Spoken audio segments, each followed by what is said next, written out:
Moving on, DraftKings posting strong results for its latest quarter after the bell yesterday. To discuss this further, very pleased to say we welcome in Jason Robbins, CEO and co-founder of DraftKings. Thank you so much for joining us this morning, Jason. It's really nice to see you. And cheers for coming on the program today. I mean, you saw strong sales, 37%, 7% higher. What was that driven by? Well, we had a lot of really good fundamental stuff going on with the product, really effective and efficient marketing and promotion. And then also we had the sport outcomes break our way this quarter. So it was really a great quarter. We had record revenue, record adjusted EBITDA. We had more than double our previous best quarter's adjusted EBITDA. So really just a great quarter and a great demonstration of the power of the business model. Yeah, it was a great quarter. However, we are seeing shares a little bit under pressure today, which is interesting because up in the pre-market, and we have seen them up 20% or so year to date. I'm just wondering, everything that you saw in the quarter that's gone, is this sustainable? Can you keep it up?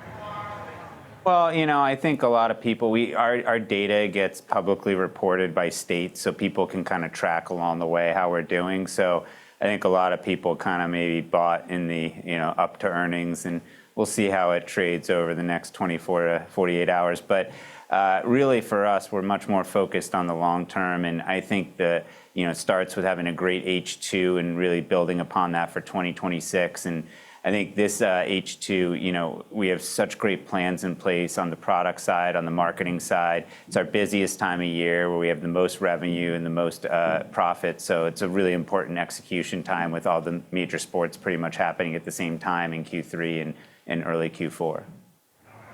Okay. I see that you did maintain your fiscal year 2025 revenue guidance there, certainly in this report card. I'm just wondering, as far as the run-up that you've seen in the stock, I mean, I seem to see that a lot of that has been down to, how people are feeling about regulation as well.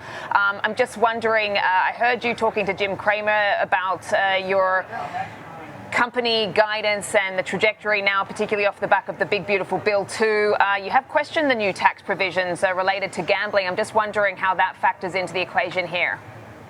I don't think it's going to have much of an effect on us as a business. It certainly affects some of our customers, and we'll do our best to help make sure that, we help them through that. And I think the biggest thing for us is really just making sure that we continue to offer a great product and a great experience for customers. And as long as we do that, I think there's going to be great growth ahead of us.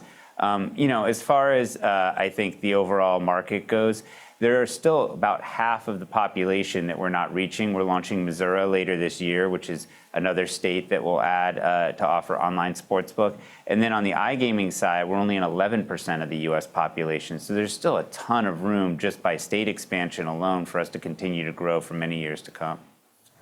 Yeah, I do see that a lot of the optimism, particularly when you look at investors, have been driven around those expansion plans. I'm just seeing that you were also quoted as saying that, you hope that eventually sports betting will be allowed in most states, including California and Texas. You mentioned, some of those areas where you are looking to expand, but have you got any more ideas into sort of how much progress you're making on that front? Well, I think it's just really about education, and I feel like we're making great progress there. The simple fact is that in the states that have not yet legalized sports betting or iGaming, there is a massive and growing illegal market to the tune of billions and billions of dollars. It's completely unregulated, generating no tax revenue to help fund all the various programs that are being funded around the country. So it's really something that is already happening. And I think as states get more understanding of that and really realize the magnitude of it, they feel like the right thing to do is to legalize and regulate. And then there's always stakeholders in the state that you have to form relationships with. And I think we've been doing a good job trying to really reach out to everybody and be inclusive in whatever frameworks end up happening. Yeah. As we look at this earnings season, obviously we look for trends. Obviously, we've seen some big announcements around the sports space with regards to the entertainment conglomerates with some of the media companies this week. We've also been taking a look at the consumer and some of the areas there around, how they are spending.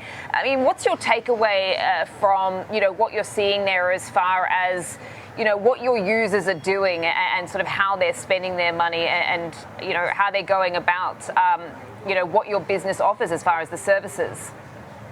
Well, what we've seen, not just in our own data, but also quite a bit of research has been done, is that online gaming is actually quite stable regardless of whatever the general consumer spending and economic environment looks like. Most of our customers are not spending a lot of money on the activity.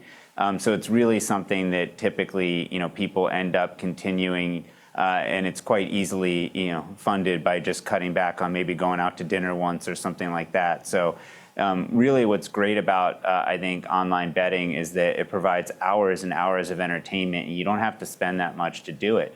And there's not a lot of leisure activities out there like it. So, typically we've seen that hold up, and that's true of what we're seeing in our data. We monitor everything, and all of our consumer data looks incredibly healthy. Our cohorts all grew substantially year over year in Q2. So really everything looks great from our perspective.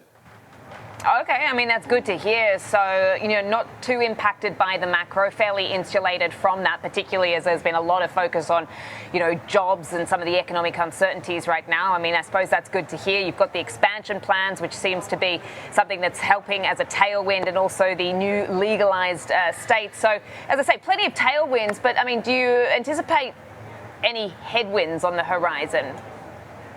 Well, I think there's always both tailwinds and headwinds, right? Never have anything that goes in a straight line.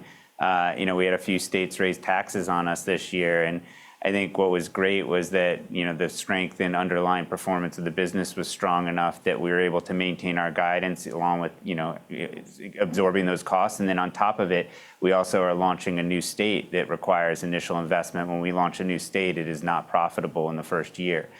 So between those things, we easily could have cut the guidance if the underlying business wasn't performing well, but we ended up, in the same range and kept it. So I think what that tells you is we kind of have a nice balance right now between some of the headwinds and tailwinds we've been experiencing, but overall the business continues to grow rapidly, and really happy with the 37% year-over-year growth and the record adjusted EBITDA that we made in the quarter. Yeah, I see the outlook takes into account higher taxes in states like New Jersey and Louisiana, for instance, which is obviously, to your point, why you've maintained that. Really appreciate the chat. It's been awesome having you on the show. Thank you so much. Jason Robins, CEO and co-founder of DraftKings. Thanks for being here.